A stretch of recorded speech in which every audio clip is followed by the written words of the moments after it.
Donc bonjour à tous, aujourd'hui je vous retrouve pour une nouvelle vidéo. Donc cette fois-ci ça sera un lecture manga. Donc c'est parti.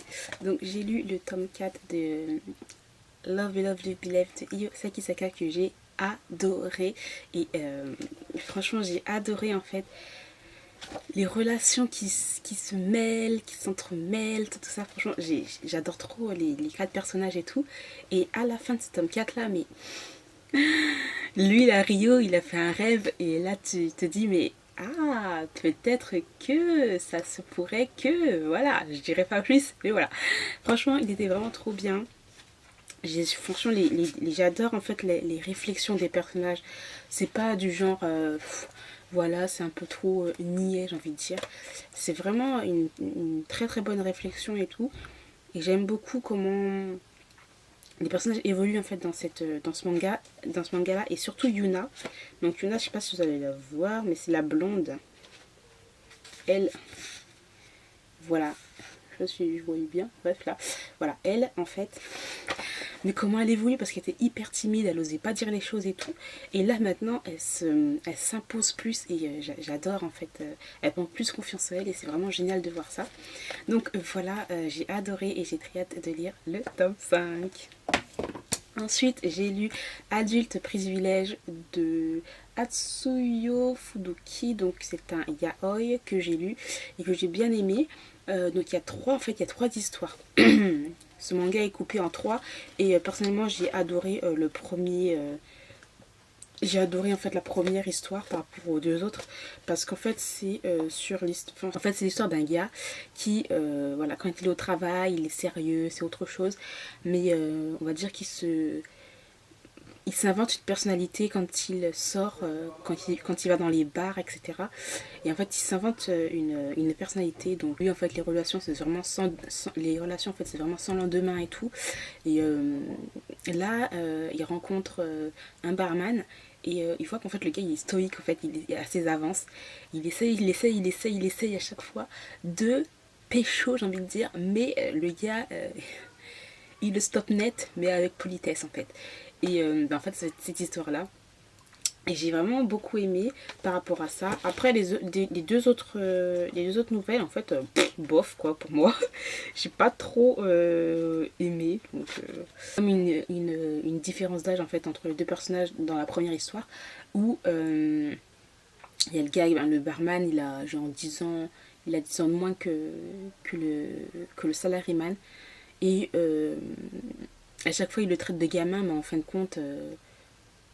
le gamin en fait c'est pas vraiment lui, enfin le gamin c'est pas le barman qui a 10 ans de moins que lui, c'est plus lui en fait, et on se rend compte de ça et tout, et vraiment j'ai bien aimé. Après les dessins, voilà, ça passe, hein. Voilà. Donc voilà, c'est un yaoi franchement sans prise de tête, où il n'y a pas grand chose d'extraordinaire, hein, clairement. Ensuite j'ai lu Welcome to the Hotel William Childbird, Godness, de Yukako Kabei pour le scénario et les dessins de Rito Takarai. Voilà. Je pense que là vous voyez mieux, peut-être comme ça. Donc voilà, j'ai adoré celui-là. Il est quand même un peu plus adulte. Donc en fait c'est l'histoire d'une jeune fille, donc comment elle s'appelle, donc Kizuna, voilà, qui s'adonne à des jeux dangereux. Donc c'est-à-dire qu'elles sont quatre jeunes filles de 16 ans et elles s'adonnent à des jeux hyper dangereux. Donc c'est-à-dire qu'elles vont séduire des adultes, mais de plus vraiment plus âgés qu'elles, vont séduire ces adultes là, vont les emmener dans des love hotels et ils vont aller en fait voler leur argent, mais c'est hyper dangereux parce que les gens, tu sais, les gars, on sait pas comment ils peuvent se comporter, il y en a qui peuvent devenir violents, etc., etc. Et en fait ils font ça à chaque fois et à la fin ils se retrouvent le soir tout ensemble et ils sont là en train de compter leur argent, etc. Un jour pas très bien se passer, il va y avoir une fille qui va vouloir arrêter ça, et ben ce jeu là, ben, on l'arrête pas comme ça du jour au lendemain, et elle va se faire frapper par les 4 filles. Donc Kizuna, donc elle c'est le personnage principal. Elle va rentrer chez elle et sur le chemin euh, elle va rencontrer ce gars là en fait. Ce gars là et ce gars là. on croit que c'est une fille en fait quand c'est un gars. Et en fait on lui propose en fait d'être modèle pour ce peintre parce qu'il est peintre. Et en fait au début du ouais c'est bizarre et tout, peintre donc ça veut dire quoi, il faut que je me mette nue, etc. Il dit oui il faut que tu sois nue mais bon c'est vraiment très artistique, c'est pas pervers, etc. Je me dis bon pourquoi pas, si on paye et tout elle va le faire. Et puis voilà, au bout du compte, voilà, elle va se rapprocher d'eux, il va y avoir une intrigue qui va commencer aussi parce que à la fin, il y a une personne qui va arriver, qui va faire des trucs bizarres et tout. Donc c'est un peu comme s'ils allaient faire l'enquête, mener l'enquête par rapport à ça parce qu'on a volé des œuvres de ce peintre-là et tout. Et j'ai l'impression qu'il va y avoir comme une petite histoire entre les deux et tout. Bref, parce que le gars il est hyper mystérieux, hyper froid aussi. Donc voilà pour celui-là. Franchement, j'ai adoré ce tome-là. Et en plus, je trouve qu'on... Enfin, je ne l'ai pas encore vu, en fait, sur des chaînes. Donc, des chaînes YouTube et tout. Donc, je sais pas trop si quelqu'un connaît celui-là. Mais si vous connaissez, qu'est-ce que vous en avez pensé? Dites-le moi en commentaire. Mais franchement, j'ai vraiment beaucoup aimé celui-là. Donc, j'ai les deux derniers tomes que j'avais acheté à Japan Expo. Et franchement, j'adore les dessins. C'est du Rito Takarai. Donc, c'est vraiment magnifique. Voilà.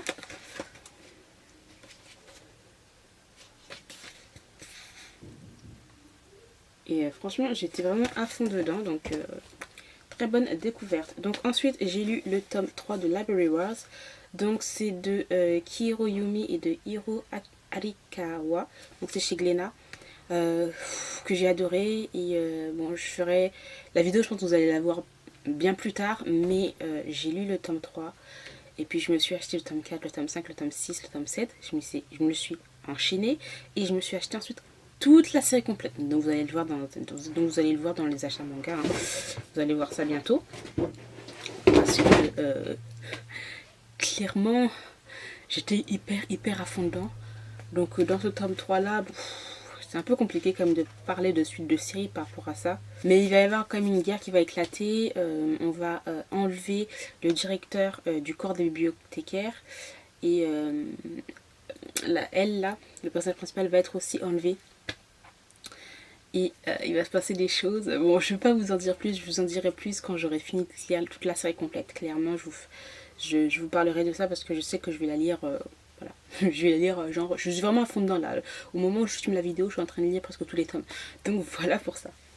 Donc ensuite, j'ai lu le tome 3 de Full Moon de Arina Tanemura chez Glénat que j'ai adoré aussi. Donc là, on a des révélations en fait sur le passé du Shinigami.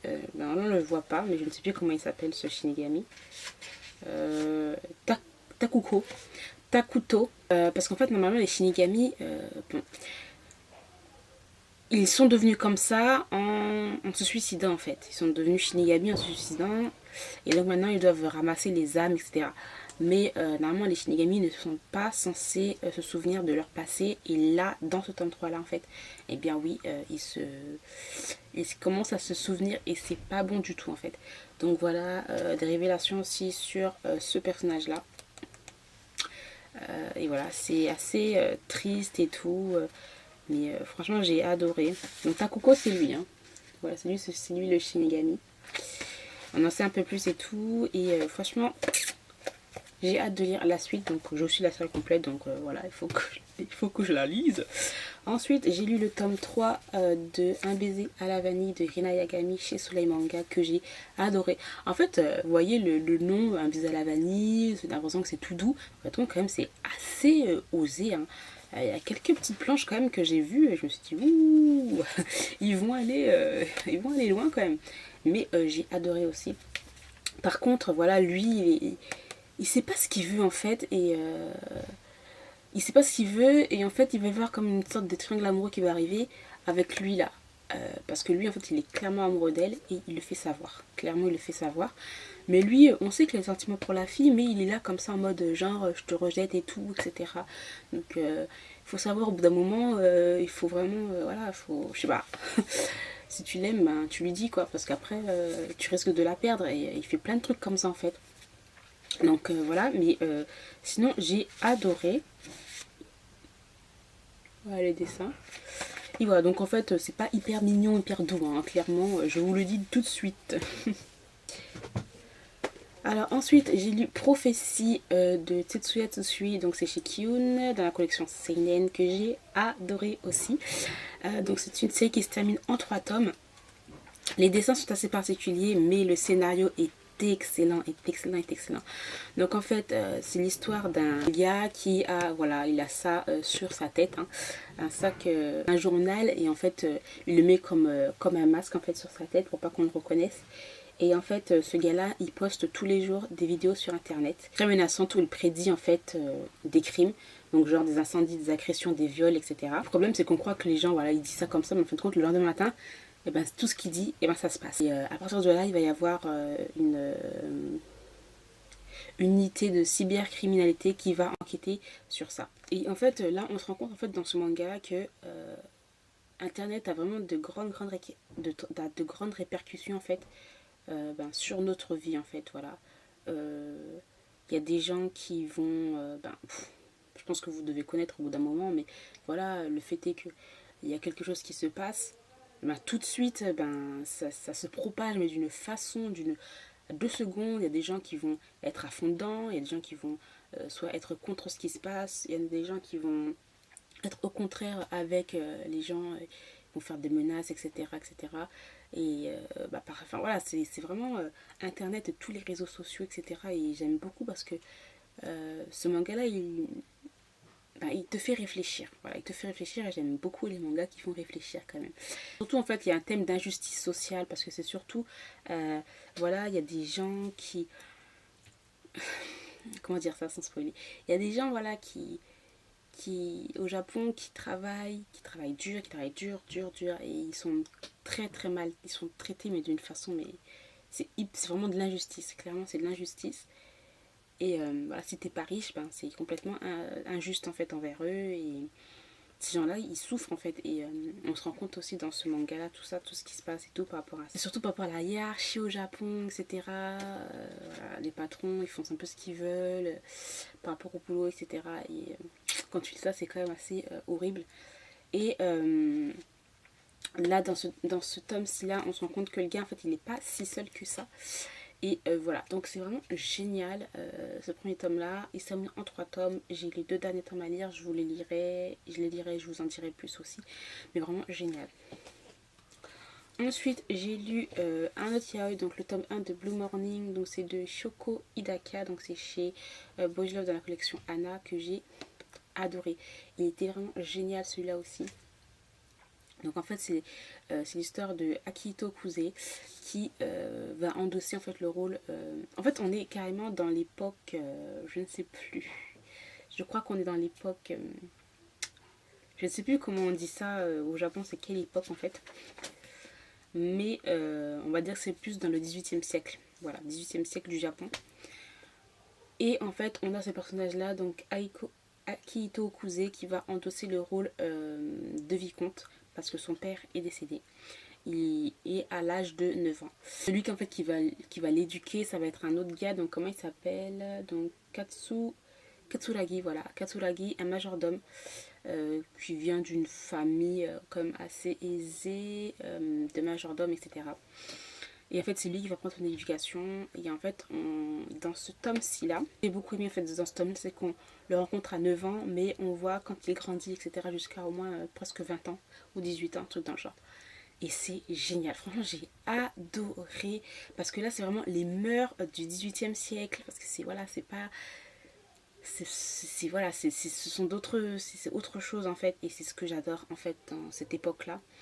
Et surtout que là c'est une relation gay et tout, et surtout maître, j'ai envie de dire, maître et serviteur. Mais voilà, que lui on sait aussi qu'il a vraiment un passé assez bizarre. Il y a vraiment quelque chose de bizarre dans leur famille, et on en sait un peu plus vers la fin, mais j'étais tellement à fond dans ce premier tome là, j'ai adoré. Les dessins sont pas mal, hein. Franchement ils sont pas mal. Donc, voilà. Et après c'est vraiment ça que j'aime bien, c'est le contexte historique, le contexte historique qui est dans ce manga là, parce que voilà, c'est pas genre on a tout de suite des scènes, vous voyez, il y a Oi, tout ça, etc. Pas du tout, c'est vraiment tout, il y a tout un truc hein, dans, pour être vicomte, etc. Il faut avoir les relations sociales, le contexte, il y a les trucs, les contextes économiques, etc. Et franchement, j'adore. Franchement, c'était vraiment génial. Et je compte continuer aussi cette série. Donc, vers la fin du mois, je pense que je vais m'acheter les autres tomes de cette série. Et pour terminer, donc un autre yaoi, donc c'est Mother Spirit que j'ai adoré. Il était aussi génial ce manga là parce que là en fait c'est deux cultures différentes. Donc en fait c'est l'histoire de... Bon je vais pas dire les noms parce que franchement voilà. Donc ça va être l'histoire de ce gars là en fait qui est un professeur à l'université et on va lui confier la tâche d'accueillir cet étranger qui voilà il est dans des tribus etc un petit peu indigènes. En fait cet étranger là ne parle pas anglais ni japonais, donc il va falloir voilà qu'il s'adapte en fait l'un et l'autre, mais le truc c'est que lui il est très intelligent, il a un esprit très vif et il apprend très vite. Et voilà, donc voilà, ces deux-là, c'est vraiment la culture différente, et, mais ils vont se rapprocher, ils vont ressentir des choses, etc. Et franchement, j'ai beaucoup aimé. C'est pas tout de suite genre. Regardez, les dessins sont trop beaux aussi. Donc, moi, franchement, j'ai vraiment beaucoup aimé. Il y a des côtés où c'est hyper marrant et tout. Voilà. Donc voilà, franchement, c'était vraiment super. J'ai vraiment beaucoup aimé. Surtout, parce qu'en fait, c'est pas les mêmes cultures et ils essaient de s'adapter l'un à l'autre. Et à partir de ça, ben, voilà. Il y a un moment où le personnage, lui là, dit que oui, professeur, oui, je sais que t'es un homme, mais c'est pas l'homme en fait qui m'a attiré, c'est toi la personne, toi tel que tu es et tout. Et j'ai vraiment aimé en fait ce petit truc et tout. Voilà, c'est voilà, on tombe pas amoureux genre d'un sexe, mais d'une personne. Et voilà, j'ai vraiment bien aimé. C'était vraiment super marrant. Les dessins sont vraiment trop beaux. Donc voilà, Enzo, j'aime beaucoup, donc je vais voir s'il y a d'autres mangas de cet auteur. Donc voilà, j'ai terminé pour ce lecture manga, j'espère qu'il vous aura plu. Je vous remercie d'avoir regardé cette vidéo jusqu'au bout. Dites-moi si vous avez lu les mêmes mangas que moi, ce que vous en avez pensé. Et je vous retrouve très bientôt dans une nouvelle vidéo. Bye!